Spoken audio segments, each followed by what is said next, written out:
মুর্শিদাবাদ জেলার ডোমকলে অনুষ্ঠিত হচ্ছে অঙ্কন প্রদর্শনী এবং যার আয়োজক হচ্ছে বাণী নিকেতন অঙ্কন কলা কেন্দ্রের যারা ছোট ছোট বাচ্চারা রয়েছে সেই সব বাচ্চারা। এবং তাদের যে রঙের তুলির যে খেলা, তাদের রঙের যে খেলা, তাতে যেন চারপাশটা একদম উৎসব মুখরিত হয়ে উঠেছে। সাংস্কৃতিক মঞ্চের জন্য রয়েছে একটি মঞ্চ, সেই বাচ্চারাই অনুষ্ঠান তারা পরিচালনা করছে।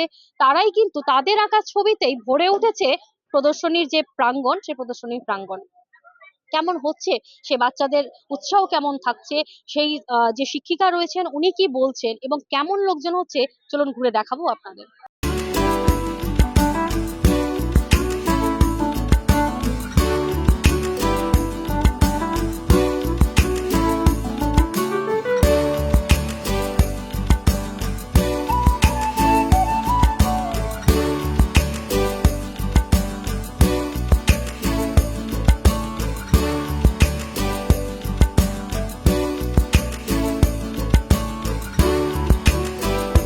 নমস্কার, আমি বাণীনিকেতন অঙ্কন কলা কেন্দ্রের শিক্ষিকা জয়শ্রী নন্দী।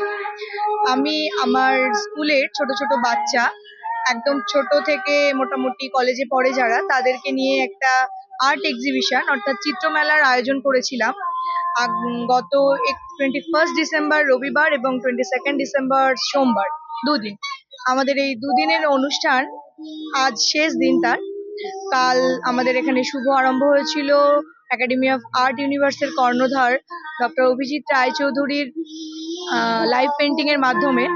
তার সাথে ছিলেন বিশিষ্ট চিত্রশিল্পী মহাপ্রভু গণাই ও আমাদের ডোমকলের বিশেষ বিশেষ কিছু মানুষ। তাদের হাত ধরেই আমাদের এই অনুষ্ঠানের শুভারম্ভ, এবং তারপর ছোট ছোট কচি কাচাদের বিভিন্ন নাচ গান সাংস্কৃতিক সন্ধ্যা আমরা কালকে উপভোগ করেছি।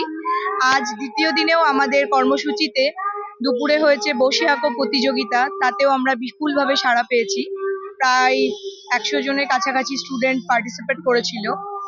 আর এখন আমাদের শুরু হয়েছে শেষ সময়ের সাংস্কৃতিক সন্ধ্যা, যেখানে ছোট ছোট বাচ্চাদের গান নাচ আবৃত্তি রয়েছে। তার পাশাপাশি রয়েছে ডোমকলে জনপ্রিয় বাংলা ব্যান্ডের অনুষ্ঠান।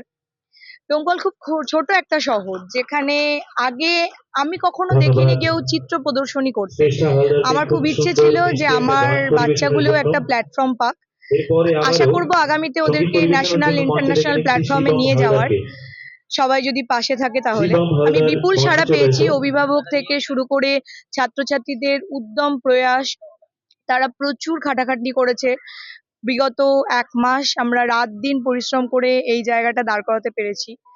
এবার আপনাদের এই শুভকামনা, আপনারা এই সকলে এসেছেন, তাতেই আমাদের অনুষ্ঠান অনেকটাই সার্থক। আগামীতে আমার এই বাচ্চাদেরকে আমরা আরো দূরে নিয়ে যাওয়ার চেষ্টা করব।